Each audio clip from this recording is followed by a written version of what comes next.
आगे हम देखते हैं ऐना रास्ते पर बेहोश पड़ी होती है और कोई उसे उठाकर उसके घर में छोड़ देता है।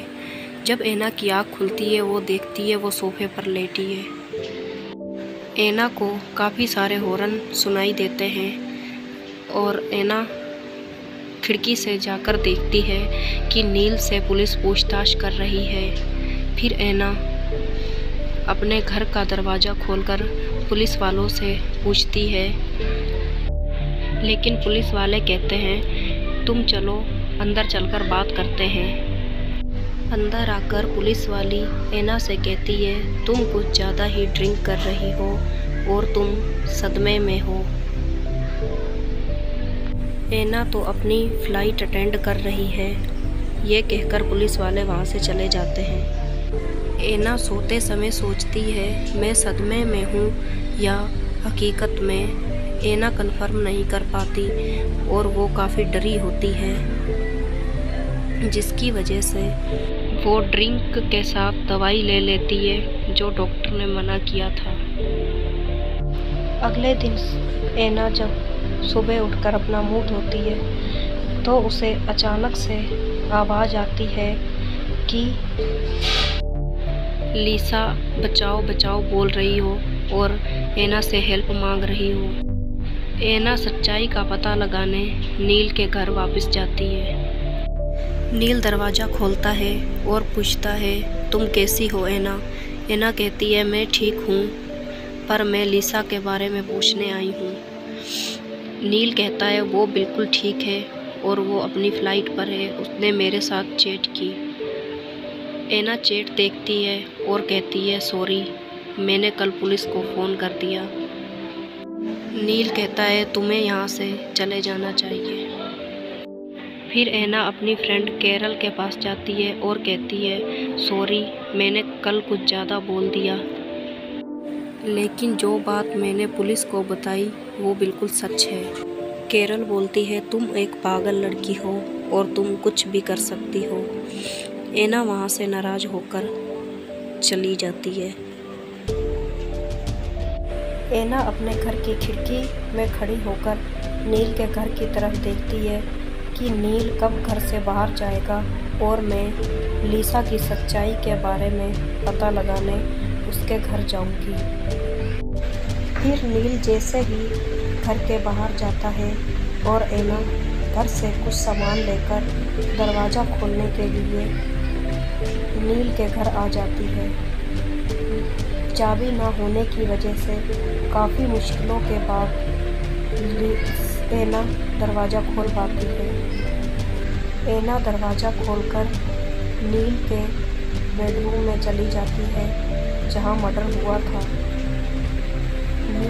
ऐना को बेड के पास लिसा का एक इयररिंग्स मिलता है और उसे ध्यान आता है कि ये तो ऐना ने उसके कान में देखा था। फिर ऐना नील की फ़ोटो फ्रेम सही कर रही होती है, तभी नील और उसकी बेटी घर आ जाते हैं। ऐना नील से कहती है मैं तो बस तुम्हारे घर का सामान ठीक कर रही थी। नील अपनी बेटी को ऊपर कमरे में जाने के लिए कहता है और फिर वो ऐना से कहता है मैंने तुमसे पहले भी कहा है तुम इस घर से दूर रहो। ऐना नील से कहती है लिसा बहुत चालाक लड़की है, मैंने उसे एक और लड़के के साथ देखा है।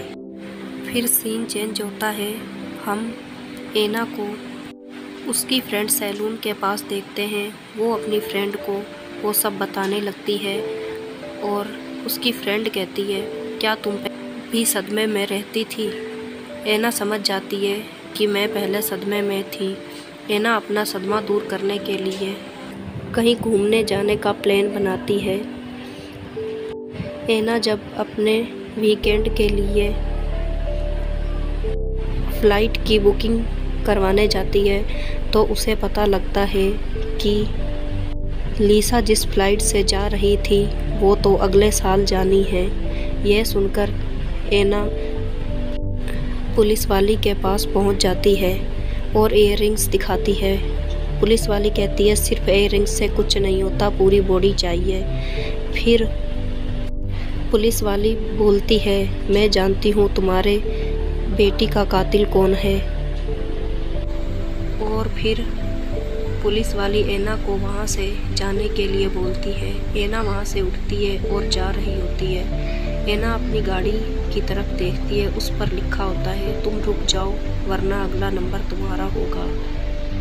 घर पहुंचकर एना FBI का नंबर निकालती है और उन्हें से कॉन्ट्रैक्ट कर बोलती है कि मुझे एक औरत की इंक्वायरी चाहिए।